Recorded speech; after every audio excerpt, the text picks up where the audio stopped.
Episode 73, and well, this will be interesting, hopefully, more than the last week at least, because goddamn, y'all did not give a fuck about peacocks. But that's fine, I get it, they're super popular, you probably feel you know everything about them, but I guarantee, this week, you do not. That's because we are talking about the Indian Rhino, and while the African species of rhino are more famous, the Indian species, much like the elephants, is the true incarnate of the animal. With the scientific name Rhinoceros unicornis, this is what a unicorn looks like after it's been eating its fucking Wheaties. At a whopping 1.6 to 2.2 tons and standing 5 to 6 feet at the shoulder, not to mention, they also look like they're wearing straight up armor. They are the second largest animal in Asia and the fifth heaviest terrestrial animal on Earth. Now, they can currently be found in northern India and southern Nepal, but where exactly did these extra large unicorns come from? Well, 56 to 48 million years ago, the line that would become the rhinoceros would split off from their shared line with horses. So, I guess they are kind of more like unicorns than in just name, but the first animal that we'd consider a rhino came about 37 to 33 million years ago in Asia. All the extant rhinos trace their roots back 16 million years, and only 1 million years after that, the genus Rhinoceros would come about. The only living relative is the Javan rhino. While not the closest relative to the woolly rhino, it is the closest we have in game at the moment. The closest in reality would actually be the Sumatran rhino, which is technically not a rhinoceros in the genus sense, so technically it's kind of sort of, but not really close. But at its height, they extended from Pakistan to Southeast Asia and even southern China. Now they are relegated to small pockets in protected lands. As with pretty much every animal from India that I've gone over, they have a very expansive history with humanity. Obviously, this story starts in the Indus Valley people, where there isn't too much evidence to the two of them interacting. There is one piece of artwork that I, for some reason, hadn't brought up yet, and this is the Pashupati seal, a depiction of Shiva, though being something dating back 2200 BC, it outdates the Hindu Vedic text by almost a millennia.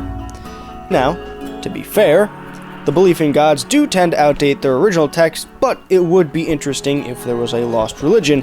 Either way, this seal depicts possibly Shiva, surrounded by an Indian elephant, a water buffalo, a Bengal tiger, and an Indian rhino, with below it being what appears to be some form of goat and deer, pretty much showing that this is at very least an animal synonymous with nature. But, of course, there is more mythology associated with it, as in addition, the Hindu goddess Mata Davdi had the Indian rhino as a mount.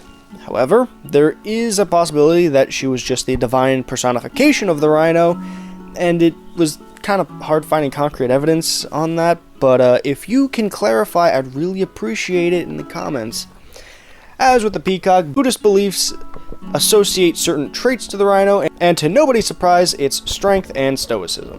Now, despite the pretty restricted range and weighing over 4,000 pounds, the animal was actually quite often toured throughout Europe. From as far back as the 3rd century, the Indian rhino was used as a spectacle of nobles and exotic merchants all throughout the West. One specimen was actually meant to be gifted to Pope Leo X in 1515. This was actually a regift from Manuel I of Portugal, but looks like God was not amused by the display of unappreciative charity, because he sank that shit on transit in the Mediterranean Sea. Personally, killing the poor thing is a bit of a dick move if you ask me, but hey, I'm not an all-powerful being for a reason. This specific rhino actually lives on in history, as artist Albrecht Dürer had made multiple wood carvings depicting the animal. This one, in particular, is actually very often reproduced, and you may have even seen it in paintings, embroidery, and even clothing.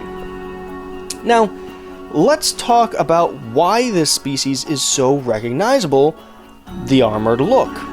Believe it or not, there isn't actually anything fancy about it. It's literally just folded over skin. Granted, rhino skin is already thick as hell, so these folds can be an entire inch thick. But why they have these folds is actually even more interesting to me, at least. If you look at where these folds are located, you'll notice they're all placed at what would be devastating if damaged: the neck, shoulder, and hips.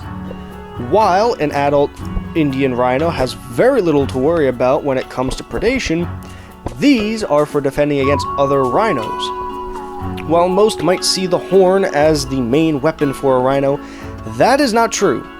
At least, not for the Indian variety. While yes, they will use it to defend themselves against one another, their best weapons are these two wicked lower teeth that are used more often than not. And those are why the Indian rhino has that fleshy plate mail. It is because getting stuck by one of those would be a death sentence if put into a hip or, God forbid, the neck. And with all that said and done, I am finished with all the information I have for you today, and I hope you enjoyed this video a little bit better.